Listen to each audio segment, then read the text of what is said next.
abençoe, nos guarde na sua doce, santa e serena paz.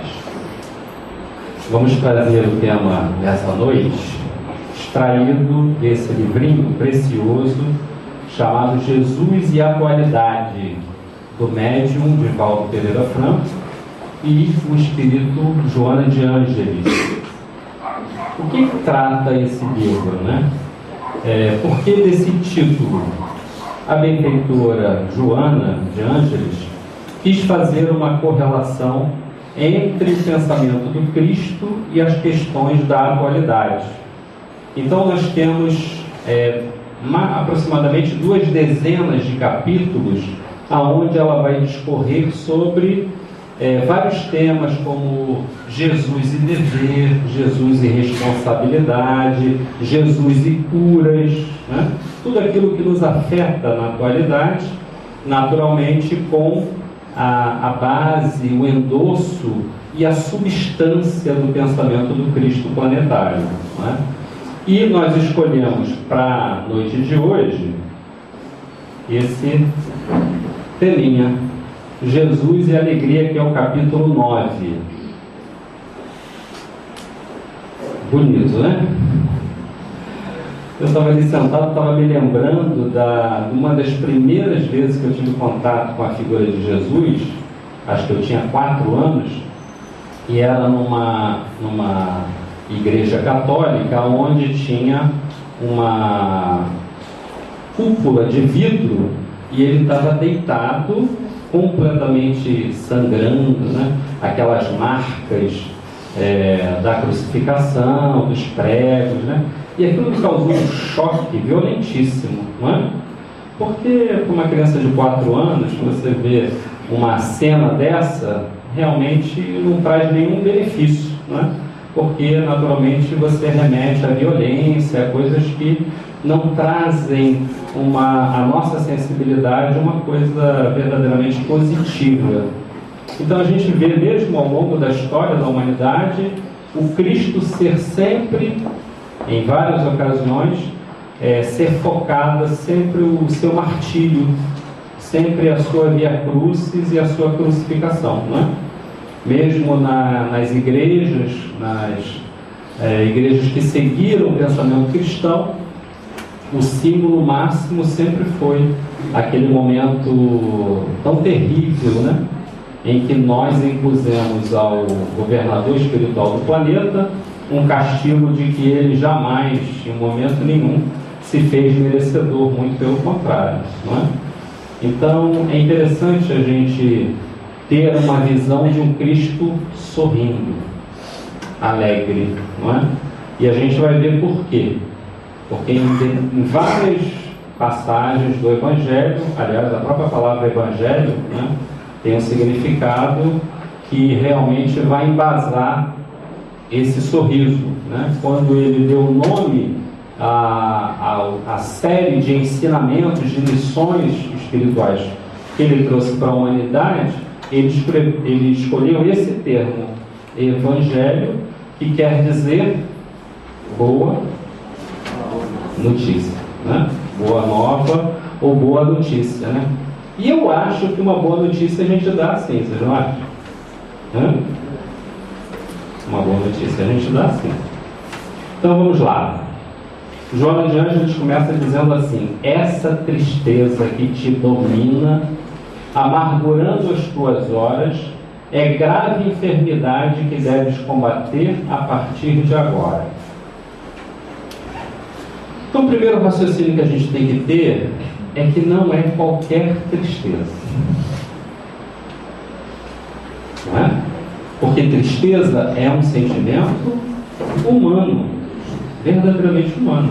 Todos nós, em determinados momentos, vamos ficar tristes, não é? Me lembro do Chico, quando perguntado sobre a ofensa e a mágoa, ele disse assim: olha, quando falam mal de mim, eu fico triste, mas eu ficaria muito mais triste se fosse eu a falar mal de alguém. Então vejam que ele não foge da condição humana. né? Se a gente perde alguma coisa, se a gente passa por uma tribulação, aliás, o Cristo advertiu, né?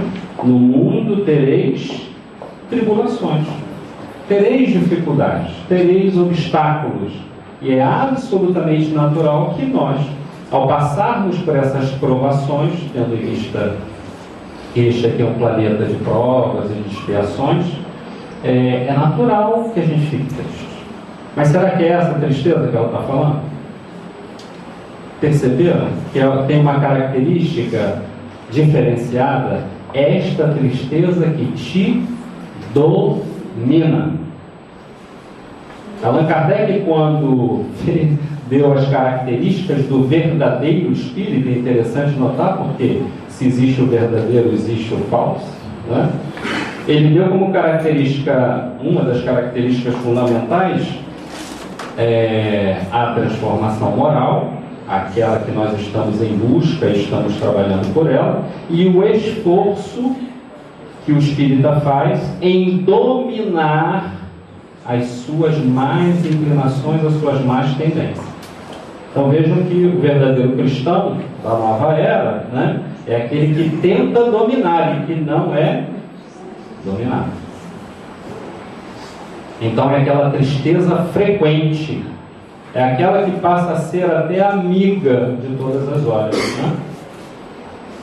Aquelas pessoas que cultivam o sofrimento, querem se apresentar para os seus semelhantes, né, com credenciais de um sofrimento imenso, né?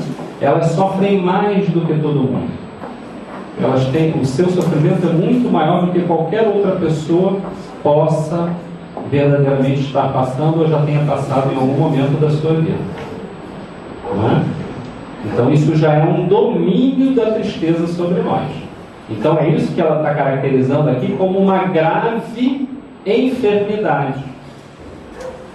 Esse livrinho é de 1989, já tem, portanto, 23 anos, né? E vejam como essa verdade que ela trouxe naquela época está se consolidando na concretização da maior pandemia que a humanidade já vivenciou. Pandemia é uma epidemia que pega toda a população mundial. Já falaram aqui, vocês sabem qual é? A maior pandemia que a humanidade já teve contato, hein? Depressão. Segundo a Organização Mundial de Saúde, até o ano de 2020, Deus queira que ela esteja errada, porque o pessoal lá da Organização Mundial de Saúde não conhece o planejamento da regeneração, né? Então, até 2020, 1/5 da população mundial esteja a braços com essa enfermidade, com a depressão. Então vejam como é importante nós estarmos atentos a esse vírusinho que pode entrar. Aliás, ele já está, né? A gente pode dizer que o habitante, a característica fundamental do habitante de um planeta como o nosso, catalogado na hierarquia dos mundos como um planeta de provas e expiações, todos nós temos uma característica em comum. Vocês sabem qual é? Vocês que já leram a codificação kardeciana mais de 5 vezes, eu vejo assim. Hein?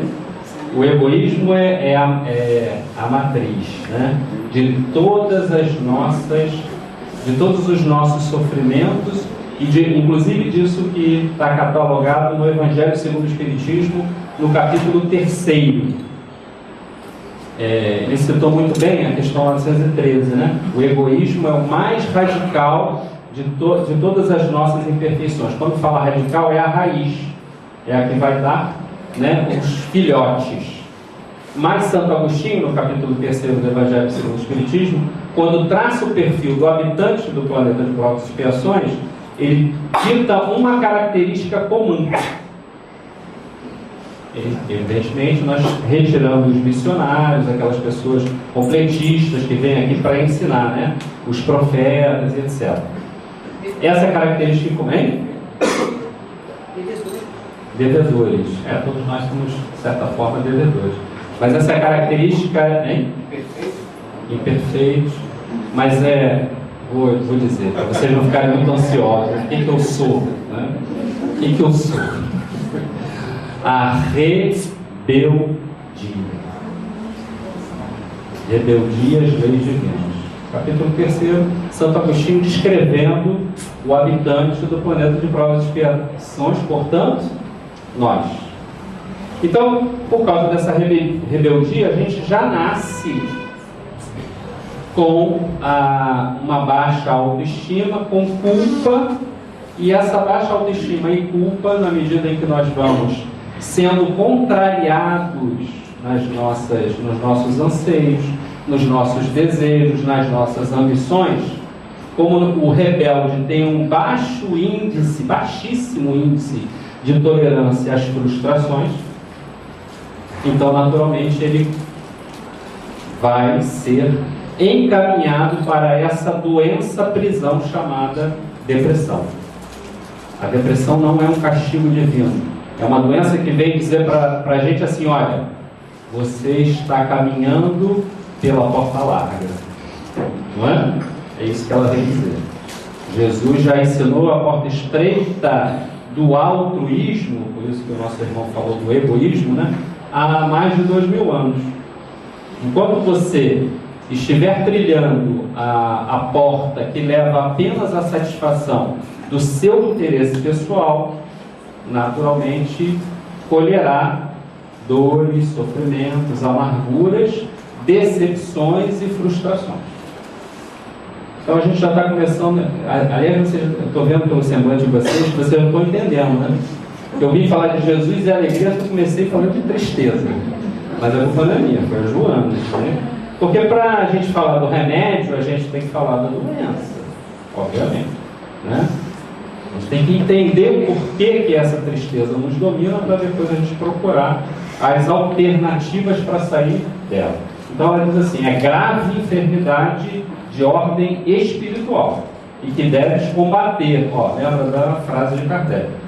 Aquele verdadeiro espírito é o que combate as suas más inclinações. E voltei. Nenhuma complacência para com ela, nem justificativa enganosa para aceitá-la. Os argumentos de infelicidade quanto de insatisfação não passam de sofismas e mecanismos de evasão da realidade. Então, todas as vezes que a gente vai justificando por que eu estou infeliz, por que eu estou insatisfeito, a gente sempre vai colocar para um fato determinado ou para alguém. Não é assim que a gente faz? Fulano me abandonou, eu perdi o emprego, eu envelheci, eu perdi a forma, eu perdi o cabelo. A gente vai perdendo as coisas e vai justificar de alguma maneira. Sempre para fora. Você percebeu? A gente sempre vai justificar a nossa infelicidade com alguém ou algum fato exterior. Nós nunca somos responsáveis, né? Aliás, essa história começa lá no paraíso, né? Simbólico do Antigo Testamento, né? Quando Deus estava caminhando pelo paraíso, né? Procurando Adão, coitado desse Deus, né? Não sabia nem onde estava, coitado, desnorteado, né? Um Deus que não sabe onde é que está a sua criatura, mas a gente sabe que é uma metáfora, né? Então, procurando, encontra ele atrás de uma moita, não é? E peladinho, completamente nu, né? Porque ele tinha comido a maçã, não é? E aí pergunta: mas Adão, o que você está fazendo aí atrás da moita? Imagina Adão, né? Para explicar essa história de estar atrás da moita. A moita, uma das interpretações, são as nossas justificativas. Nós nos escondemos numa moita imensa de justificativas para dizer o porquê que a gente age assim, porquê que a gente faz as coisas erradas, não é? Por exemplo, não, eu faço isso porque todo mundo faz. eu faço isso porque se eu não fizer, vem outro e passa na minha frente. O mundo competitivo e etc. Eu tenho que passar mesmo, porque senão, não é? É a moita. E aí, no decorrer da historinha, a gente vai ver a primeira transferência de responsabilidade da história da humanidade, que é Adão dizendo assim: não, mas eu comi por causa da Eva. Assim? E a Eva aceitou? Naturalmente não. A segunda responsabilidade: eu só convidei ele a comer porque foi a serpente. Aí a serpente não tinha quem dizer, então tu vai rastejar o resto da vida, né? Durante toda a existência você vai rastejar. Mas não é um simbolismo, mesmo que cada, assim como a mitologia grega, né? Todas essas parábolas, a gente pode chamar de parábolas, né? Que são hipérboles para tentar dar um significado sentimental, emocional às nossas necessidades humanas, né? Então vejam que tem um significado muito mais profundo. E nós fazemos isso, né? Quando nós somos flagrados fazendo alguma coisa errada, a gente vai tentar se justificar de alguma maneira. Quando é espírita, como nós, dizemos assim: olha, isso é problema de vidas passadas. Porque na outra, sabe como é que é? Eu era assim, né? Eu fazia isso e eu continuo fazendo, né? É uma das justificativas. A segunda é o obsessor. É um encosto, não é? Encostou, eu só fiz, eu dei resultado desse diabo, porque veio realmente. Eu não tinha vontade de fazer, eu não queria fazer de jeito nenhum. Mas encostou, pronto, eu fiz. Vocês estão rindo de quê? Nervoso? Porque às vezes a gente ri de nervoso também. Não é assim? Então, olha lá, nenhuma complacência. Não podemos justificar nada. Os argumentos de infelicidade quanto de satisfação não passam de sofisma. Sofisma é desculpa. Não vamos desculpar. Estamos com um pensamento triste, né? Ela vai dar a receitinha de como a gente pode neutralizar isso, mas a gente não pode deixar fazer ninho, né? Tem um simbolismo assim: o pensamento ruim ou uma tristeza excessiva, né? É como se fosse uma ave de rapina que tivesse pousado na nossa mente. Ela tem o direito de pousar, mas não tem o direito de fazer ninho. A nós cabe a responsabilidade de não retroalimentarmos essa ave de rapina. Não é isso? Vamos lá. Problemas, todos têm, com um imenso universo de apresentação. Aliás, a falta dele geraria, por enquanto, desmotivação para a luta, para o progresso. Essa nostalgia deprimente que te aliena e consome é a adversária cruel a que te entregas livremente, sem reação, ampliando-lhe o campo de domínio à medida que cedes espaço. Então, outra coisa muito interessante que ela está dizendo aqui é que nós nos entregamos a esse sentimento.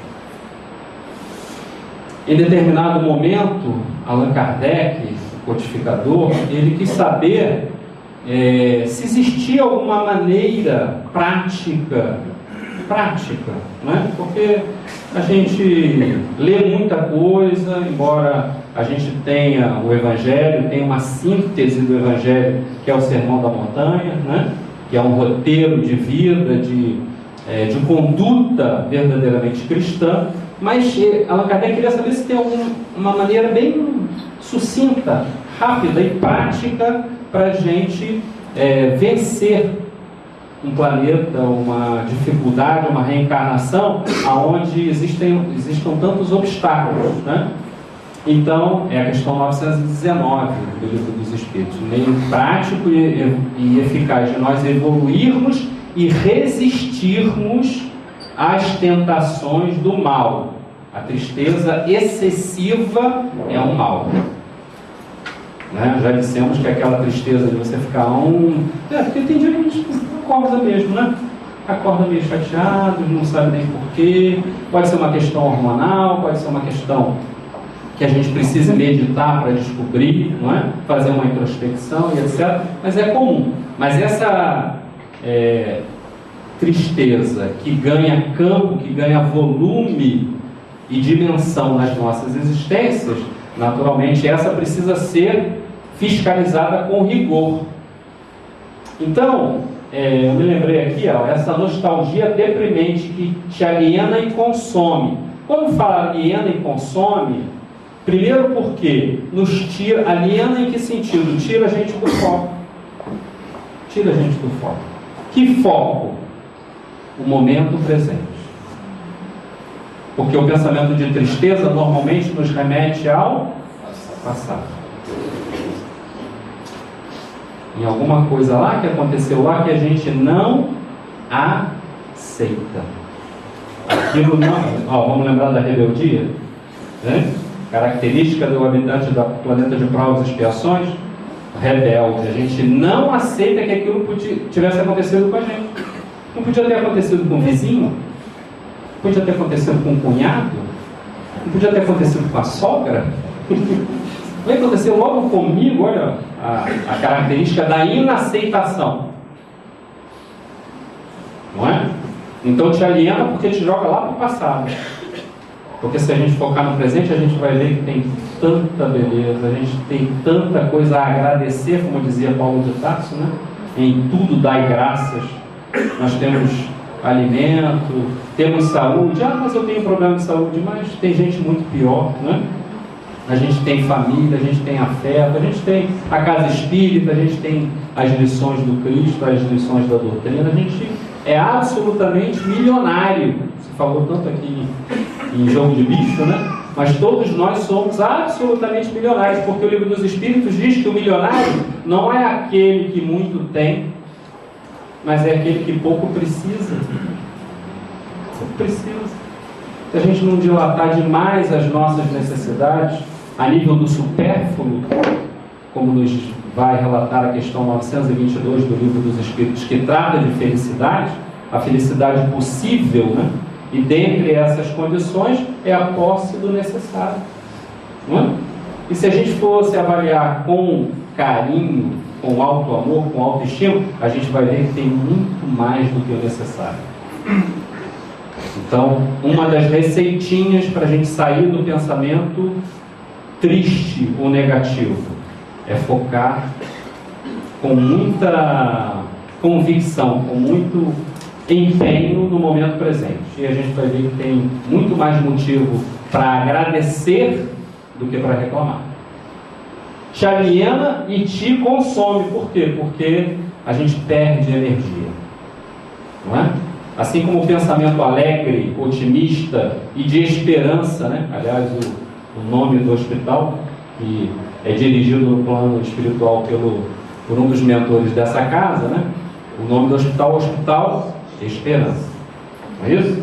Então, quando nós nutrimos esses sentimentos, nós angariamos, nós atraímos as energias divinas, não só do cosmos, mas acessamos as energias divinas que estão, esse tesouro que Jesus dizia que estava no nosso coração. Onde estiver o vosso tesouro, aí estará o vosso coração.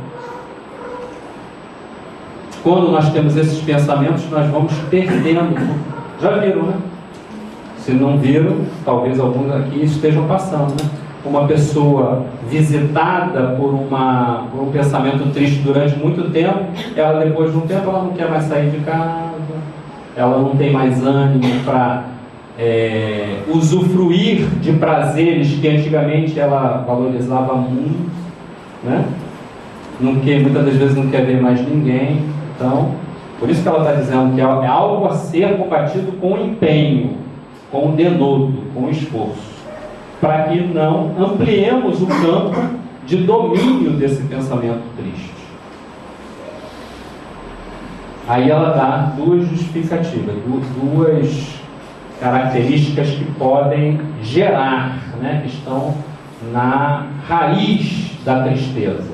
Pode resultar de dois fatores, entre outros: lembranças do teu passado espiritual e perturbação com repercussão obsessiva. Não é? Parece até que está falando contra o que eu disse aqui, né? Mas a gente vai ver que a lembrança do passado espiritual é a lembrança da nossa rebeldia, não é? É a rememoração, não são fatores externos.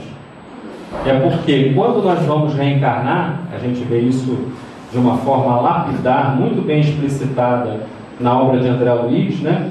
No caso de Segismundo, por exemplo, não é? De Dona Laura e outros tantos, né? Que quando vão reencarnar, prometem mundos e fundos, né? Não, eu quando reencarnar, não, pode me botar para casar com aquela pessoa de novo, não tem problema. Agora eu vou ser tolerante, agora eu vou ser paciente, né? Agora eu vou ser uma esposa dedicada, ou vou ser um marido fiel. Não, pode me colocar, porque agora eu vou, não é? Agora eu vou fazer tudo bonitinho. Aí prometemos um monte de coisas. Quando reencarnamos e vamos reassumindo as nossas personalidades antigas, não é? A partir principalmente da adolescência, né? Quando a pineal passa a ser preponderante, ali por volta dos 14 anos, etc., tem margem, né, para a gente discutir isso, né? Então as personalidades antigas vão reassumindo e aí vai retornando a nossa insatisfação com tudo. A gente fica insatisfeito com os pais que a gente tem, com a situação financeira que a gente tem, com os bens materiais que a gente tem, com o corpo que a gente tem, vejam, né? Como é típico dessa idade, a insatisfação com tudo, não é? Então é reassumir, né? A lembrança do passado não é uma lembrança cognitiva. A gente não vai lembrar exatamente do que a gente foi, não é? Mas é essas personalidades que nós fomos que vão reassumindo o comando da nossa existência atual. E naturalmente existe uma perturbação espiritual com repercussão obsessiva, sendo que nós vamos ver que isso aí não é responsabilidade desses espíritos que se acoplam a nós, e sim é a força de atração. Por isso que ela pede para a gente combater, porque na medida que a gente vai cultivando determinado tipo de pensamento, de atitude, de emoção, naturalmente espíritos afins vão se aproximando. Não necessariamente são inimigos nossos, não necessariamente, né? Por exemplo, tem uma legião de gente triste, de espíritos tristes, né?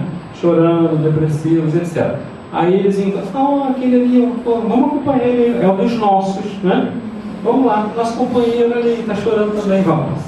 Aí já vira uma congregação de pessoas tristes. É uma relação fluídica, magnetismo, né? Foi por outro motivo que também o insigne codificador estudou durante tantos anos, né? O magnetismo, né? É um mestre em magnetismo. Por quê? É a lei universal. Por uma questão de atração, eles se aproximam.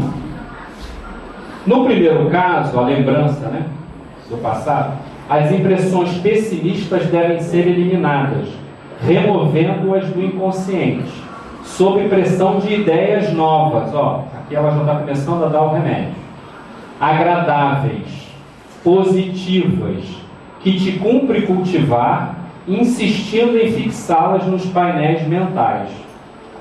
Se te acostumas a pensar bem, superarás as lembranças más. Jesus é o modelo de toda a humanidade. Modelo e guia, questão 625 do Livro dos Espíritos. Em determinado trecho de conversação com seus apóstolos, ele diz assim: todo aquele que tiver olhos de luz terá todo o seu corpo são, saudável. Olhos de luz é isso, tá? Tentar focar as coisas boas da vida, agradáveis, positivas, esperançosas, o lado bom das coisas. Está descrito num dos evangelhos apócrifos, que não foram aceitos, né? Vamos dizer assim, mas tem coisas interessantes nos apócrifos, né? Que Jesus passava com seus discípulos por uma estrada e um cão morto em decomposição na beira da estrada enchia com o seu aroma pútrido, né, a todos aqueles que passavam por ali. E naturalmente, quando o grupo passou, todos os apóstolos, todos começaram a reclamar. Mas não, que cheiro horrível. Meu Deus, por que não vai alguém? Porque a gente também tem isso, né? A gente não faz muitas das vezes, mas reclama que os outros façam, né? Mas por que ninguém enterrou esse cão? Não é assim? A gente não reclama, aliás, a gente reclama, mas quando é a nossa parte de fazer, a gente quer transferir para o governo, porque é fulano que tem que fazer, né? Todo mundo é que tem que fazer, a gente não tem que fazer nada. Então eles começaram a reclamar de tudo. Jesus parou, ficou mirando aquele corpo em decomposição e disse assim: que belos dentes possuía esse animal. Conseguiu ver coisa bonita naquele corpo em decomposição. Que belos dentes possuía esse animal. Focar as coisas positivas. Isso já é um exercício de otimismo, de esperança. Porque senão, essa dor que veio para nos levar para o outro lado, toda dor tem a finalidade de nos levar para a porta estreita, de nos acicatar, de nos puxar, assim como o pastor que pega o cajado e pega, né, e coloca no pescoço da ovelha e puxa quando ela está prestes a cair no abismo, ou quando ela está prestes a ser devorada por um predador, né? O pastor vai lá, pega o cajado e puxa pelo pescoço, e naturalmente que aquilo dói, não é? Aquilo vai trazer algum sofrimento, mas é para salvar aquela ovelha. Então toda dor e sofrimento tem essa finalidade educativa, de mostrar que nós devemos mudar de rota, mudar de atitude. E o que a nossa irmã veneranda está dizendo aqui, que nós deveremos trocar. Interessante que esse livro, né, foi lançado bem antes do conceito atual, por exemplo, de terapia comportamental cognitiva, né, que é justamente o exercício de coisas boas para tentar neutralizar os medos, as fobias, as dificuldades que todo mundo tem, né? Então essa terapia tenta estimular a pessoa a exercitar tantas vezes até ela conseguir.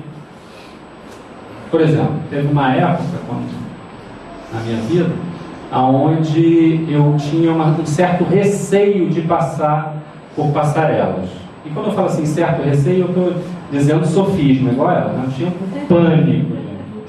Né? Tinha um pânico, eu conseguia passar por passarela, porque eu via aqueles carros passando embaixo, eu tinha uma sensação horrível, de que aquilo ia bater e tal, me dava uma vertigem, etc. Em determinado momento, né, eu atravessei, imagina, eu tive que atravessar aquela passarela da Praça da Bandeira, não sei se vocês conhecem, né? Pequenininha, né? Pequenininha, não sei quantas pistas, né? Eu cheguei lá do outro lado, mas quase desmaiando, né, com as mãos frias, né, o coração taquicárdico e tal. E naquela época eu já era meio assim também, obsidiado, né? E aí uma vozinha diz assim: agora volta. Agora volta. Como agora volta? Agora que eu cheguei na escada, como é que eu vou voltar? Tá maluco? Deve ser obsessor mesmo, né? Porque tudo a gente diz que é obsessor. Não vou voltar nunca. Aí eu fiquei olhando e voltei, né? Atendi aquele negócio. E consegui passar para o outro lado mais tranquilo. Foi bem menos sofrimento do que da primeira vez. Eu falei, gostei, aí fiquei. Aí o pessoal ficava indo para um lado, para o outro. Imagina, né? O pessoal sabe que eu sou espírita, né? Mais um, né? Mais um. Mas venci o medo completamente, né? Então, o que ela está querendo dizer aqui? O exercício. É necessário o exercício das coisas positivas para a gente neutralizar esses pensamentos negativos. Na segunda hipótese, que é verdadeiramente a questão obsessiva, a hospedagem mental e emocional de entidades desencarnadas, malévolas, ocorre porque encontram sintonia nas suas faixas psíquicas, estabelecendo contato hipnótico que se agrava com o tempo. Por quê? Porque as entidades, aqui está falando das malévolas, não é daquele grupo que eu falei, né? Dos tristes. É aqueles que verdadeiramente querem nos derrubar. Então, por exemplo, eles, tanto quanto nós, também são habitantes do planeta de provas e expiações, eles têm os mesmos defeitos, não gosto da palavra defeito, as mesmas imperfeições, porque defeito que tem é carro, né? Carro, máquina de lavar, eletrodoméstico, que tem defeito. O espírito não tem defeito, né? Ele tem imperfeições e que está aqui justamente para aperfeiçoar. Então, como eles nos conhecem bem, porque eles também têm, eles vão explorar. Por exemplo, a rebeldia, o egoísmo, a tristeza, a culpa. Quem lê a obra de André também vê lá os justiceiros comandados pelos dragões, não é? E eles se aproveitam disso. Eles sabem que nós já desencarnamos com a culpa de não termos feito, não vou dizer quase nada para não deixar vocês tristes, né? Um negócio de alegria, né? Não termos feito muitas coisas que a gente programou, não é? Então a gente já desencarna com culpa, porque a gente tem consciência. Por mais que muitas pessoas duvidem, mas a pessoa que cometeu esse crime, a pessoa que fez isso, que largou a mulher com os filhos, tem consciência, todo mundo tem consciência. Questão 621, aonde estão todas as leis divinas.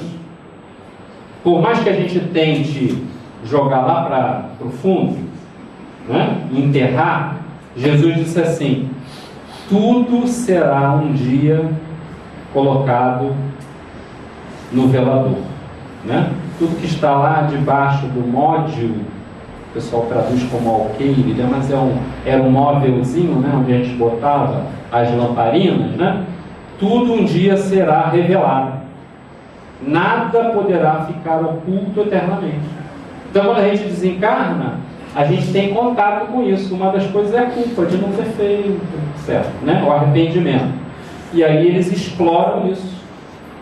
Estou falando de desencarnado, mas mesmo aqui no plano material, eles sentem cheiro. Vocês sabiam que pensamento tem cheiro? Pensamento tem cor. Eles captam.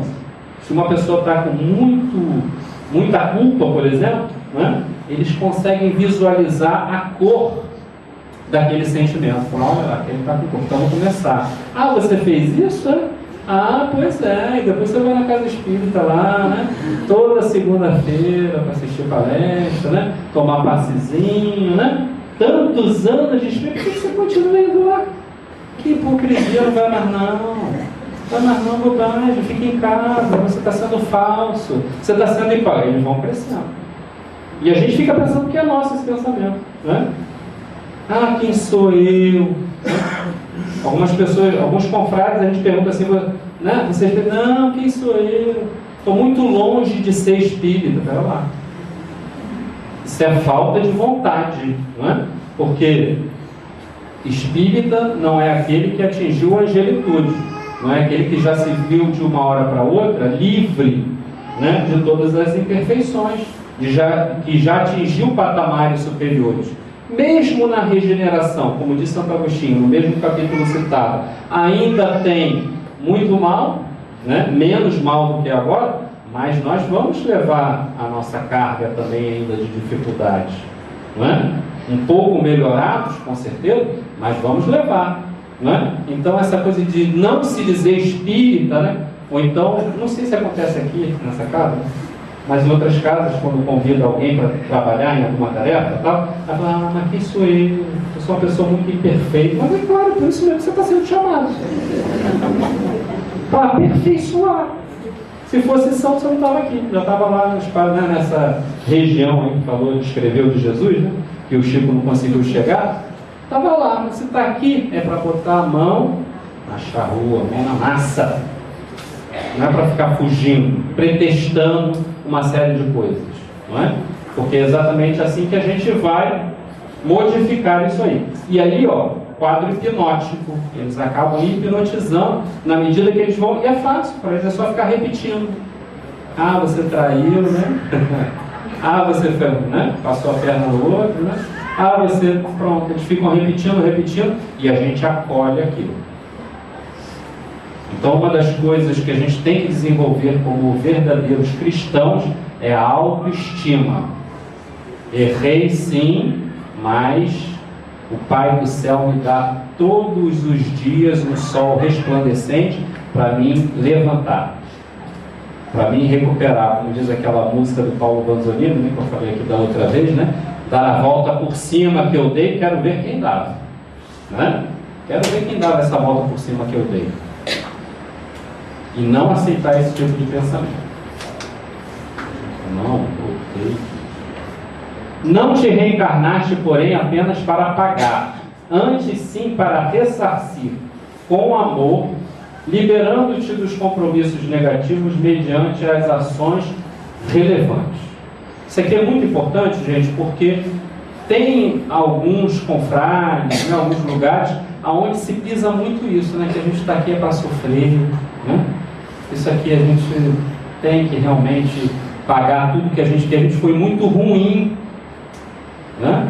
A gente fez muita coisa errada no passado e etc. Se a gente lembrar bem da maravilhosa metáfora trazida por Jesus na parábola do filho pródigo, tá? A gente vai ver que em momento nenhum o pai, né, que está lá esperando o filho numa montanha, já sabendo que ele vai voltar, eu sei que você vai voltar, né? Você está aí a braços com a sua rebeldia, com o seu egoísmo, com a sua tristeza, com as suas dificuldades, com a sua culpa, com o seu medo, com as suas fobias, mas eu sei que você vai voltar, por isso que eu estou aqui esperando, não é? E quando o filho volta, interessante, vou fazer uma parte, né? Um dos sentimentos mais interessantes que eu interpretei dessa parábola é que o filho pródigo, que somos nós, né? Somos nós, alguém tem dúvida? Somos nós que nos afastamos voluntariamente dessa lei divina, né? Em determinado momento, quando aquele filho se arrepende, que nós também nos arrependemos, por isso que a gente está aqui, não é? Ele diz assim: quando eu chegar lá perto do meu pai, eu vou dizer assim: pai, olha, eu pequei contra o céu, pequei contra ti, e sei que não sou digno de ser chamado teu filho. Então, esse egoísmo que vai se transmutar, vai se exteriorizar, vai se manifestar na forma de rebeldia, tá? Isso gera uma sensação de indignidade na nossa consciência. Por mais que a gente tente, como ela disse, né, a Joana disse, por mais que a gente tente justificar para todo mundo as coisas não muito adequadas que a gente faz, né, no fundo, nós sabemos o que estamos fazendo, né, porque somos lúcidos, não somos aqueles seres primitivos que Santo Agostinho fala como habitante do planeta de provas e expiações. Ele diz assim: olha, tem até uns espíritos primitivos que estão reencarnando aí no iniciozinho, e tem aqueles com alto grau já de intelectualidade, né, que vieram exilados, né, de outros planetas. É um planeta de exílio. E voltando aqui à parábola do filho pródigo, o que diz na parábola? Que o filho, quando ele pede a herança, e se ele pede a herança sem ter direito, ele é o quê? Egoísta, não é? Ele não trabalhou para ter direito àquela herança, né? O trabalho é do pai, né? E dos seus antepassados. Ele diz: não, mas eu tenho direito, eu quero aí que sou de vida, propriedade, me dá minha parte, etc, que eu vou embora, não é? Então é o egoísta. E aí ele vai para um país longínquo. Jesus diz assim, né? Aí ele parte para um país longínquo. Será que não é um planeta de provas e expiações? Não é? Se a gente lê, por exemplo, né, no livro de Emmanuel, que fala, né, da migração a caminho da luz, né, da grande migração de espíritos da constelação do Cocheiro, os exilados de Capela, né?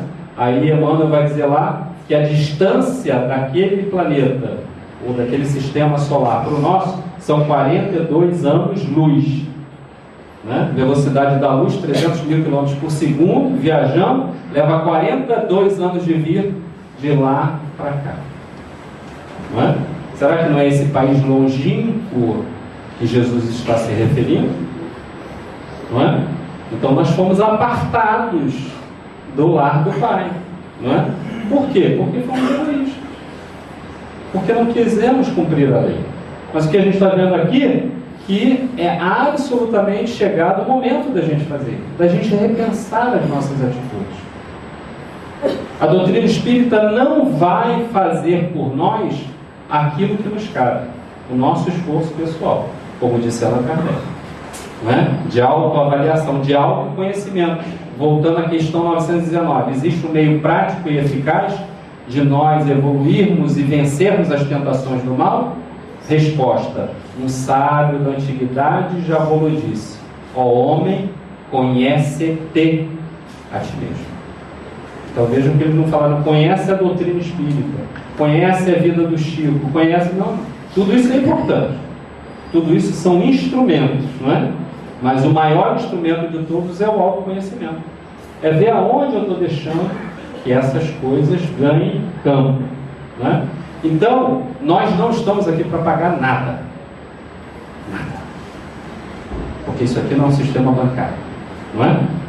Isso aqui, como diz também Santo Agostinho nesse capítulo, é uma escola, não é? Abençoada. Tem hora que funciona como um hospital, tem hora que funciona como um presídio, não é?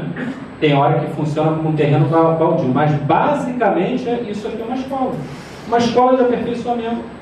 Para a gente, como fez o filho pródigo, tomar a decisão de voltar. Se existe uma característica que nos move, nós os espíritas, não é que a gente já atingiu patamares de bondade, de benevolência para com todos, né?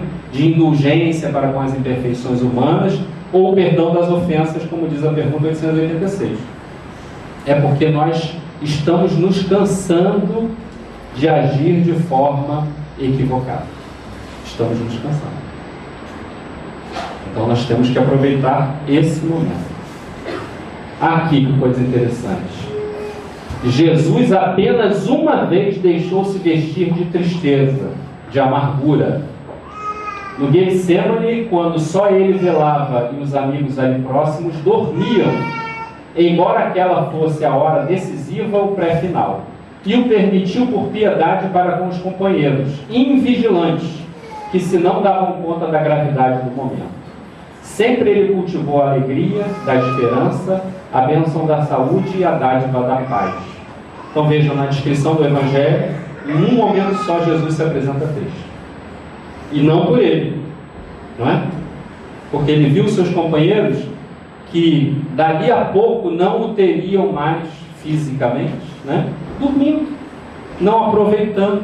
E eles estavam depressivos, tá? Porque na descrição do Evangelho diz que eles adormeceram porque eles estavam tristes.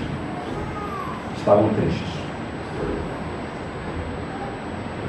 Eles estavam acostumados com a presença de Jesus e não se viam, já estavam dependentes, já não se viam mais deslocados da presença do meigo Rabi.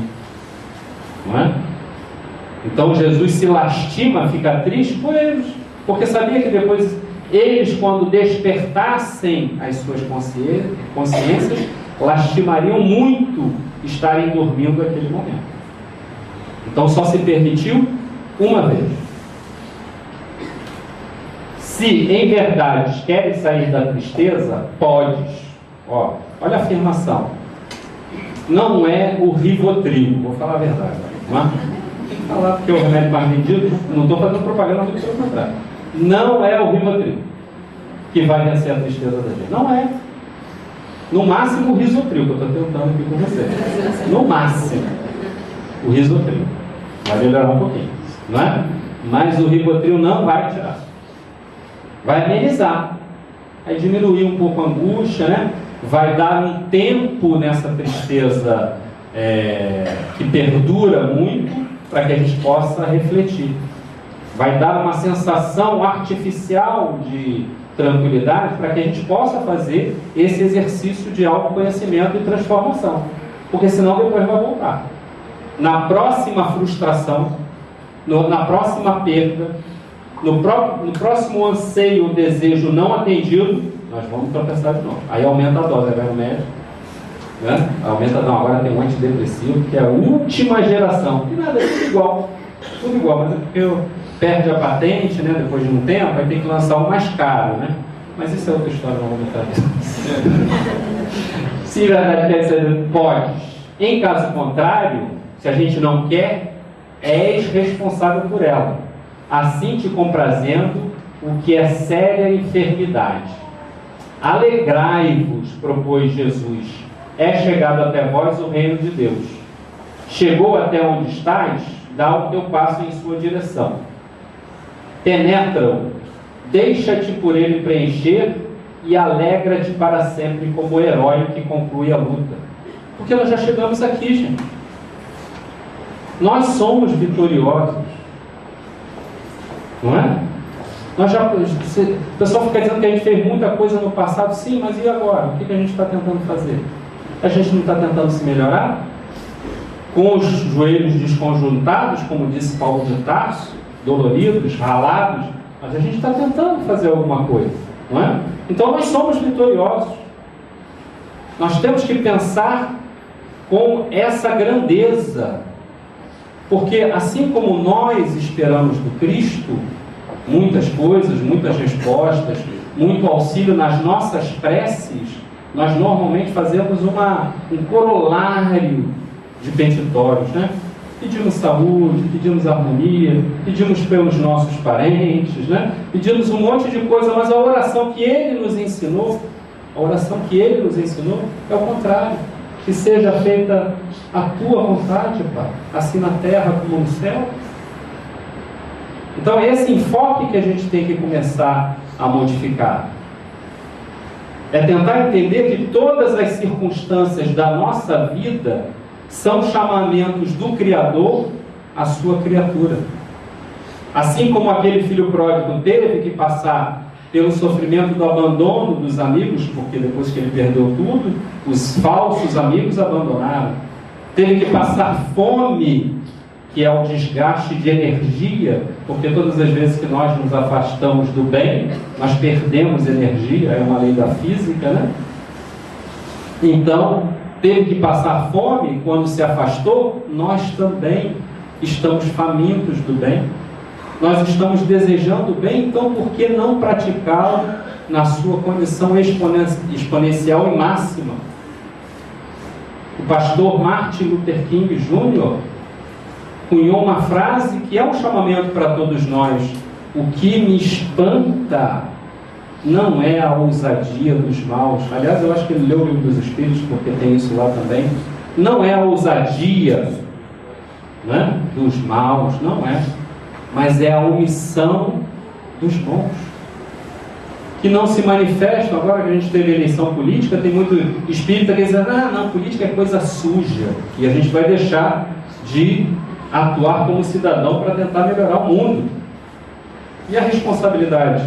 Todos seremos responsabilizados pelo bem, pelo mal e por aquilo que nós não fizermos de bem, que será preenchido pelo mal, como diz o Livro dos Espíritos. Então esse é o momento. E se a gente falou muito de tristeza, nós verdadeiramente agora temos que nos alegrar.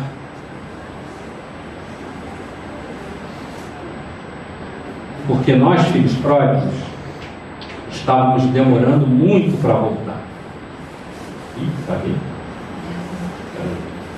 Estávamos demorando muito para voltar. Ajuda técnica. Estávamos demorando demais para voltar.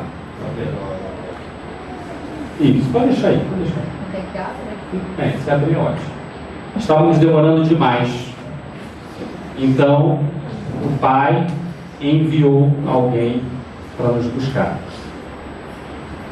para acelerar o nosso passo, para mostrar para a gente o caminho. Como na parábola do festim das bodas, é claro que o Pai já tinha enviado outros tantos servos para nos convidar para o banquete, que eram os profetas. Vários profetas, e nós os massacramos. Nós não atendemos aos seus convites. Mas ele então decidiu mandar o próprio Filho, quer dizer, a representação da própria divindade na terra. Ele veio nos conclamar para esse banquete divino que nós somos dignos. Na conclusão da parábola do filho pródigo, o pai nem deixa o filho falar, pula no pescoço do filho, enche-lhe de beijos a face, não é? Manda os servos trazerem as sandálias, o anel e o manto, que são as características do filho da época, não é? Então nós nunca deixamos de ser filhos. Esse sentimento de dignidade, de sermos filhos de Deus, e de, claro que vamos ainda tropeçar, é claro que ainda vamos cometer vários equívocos, mas nós sabemos que vamos levantar. Sabemos que a chegada à perfeição é inexorável. Ninguém vai escapar dela. Todos estamos transitando do átomo até o arcanjo. Ninguém vai fugir. E como diz muito bem essa imagem, nenhuma das minhas ovelhas se perderá. Pode me ajudar? Vamos tentar botar uma coisinha só para... Fecha esse. Pode fechar. Para mostrar para aquela coração. Então, sabendo que Jesus veio nos buscar, mas agora... vamos dar o microfone. O microfone. Mas agora vamos fazer uma homenagem a Deus e a nosso Pai.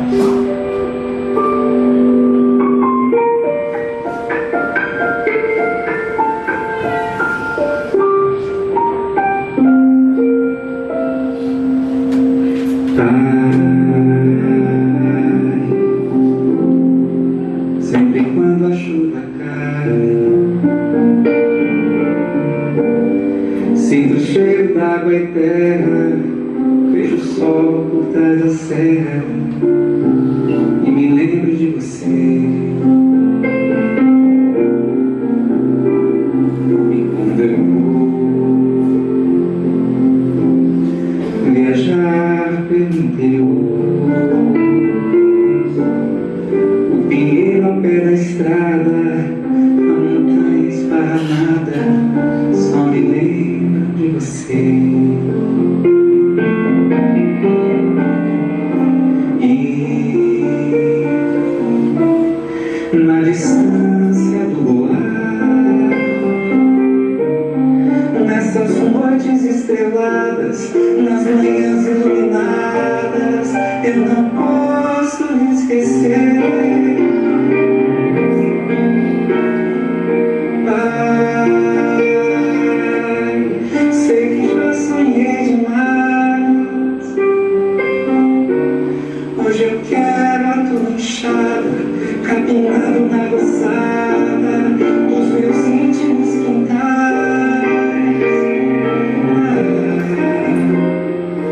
E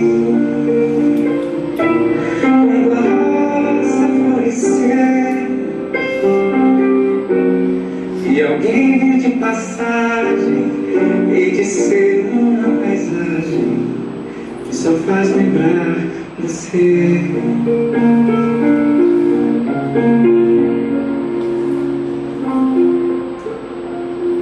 Que eu seja digno da fé que tenho, que eu possa acender com a minha canção uma luz na escuridão que parecia não ter fim. Conte comigo, cante comigo. E na distância do luar,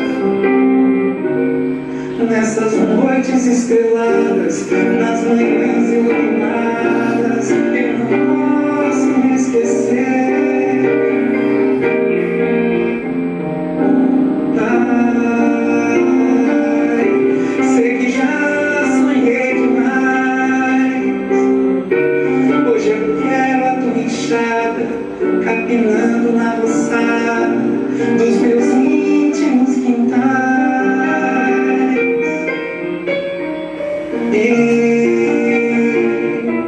quando a rosa florescer e alguém vir de passagem, hei de ser uma paisagem que só faz lembrar você.